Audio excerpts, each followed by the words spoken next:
Kiire elutempo juures võib tervislikult toitumine olla väljakutse, kuid nädalane toidukordade ettevalmistamine võib olla lahendus. Alustage sellega, et varuge aega pühapäeval või teie nädala vabapäeval, et valmistada ette mitu tervislikku eine.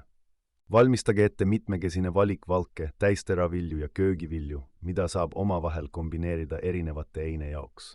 Kasutage jaotustega konteinereid, et hoida toiduained eraldi ja säilitada nende värskus kogu nädala jooksul. Säilitage valmis eined külmkapis ja märgistage need päevade kaupa, et hommikul oleks lihtne haarata õige eine. Lõunasöögi ajal on teil nüüd käepärast toitev eine, mis säästab aega ja hoiab teid produktiivsena.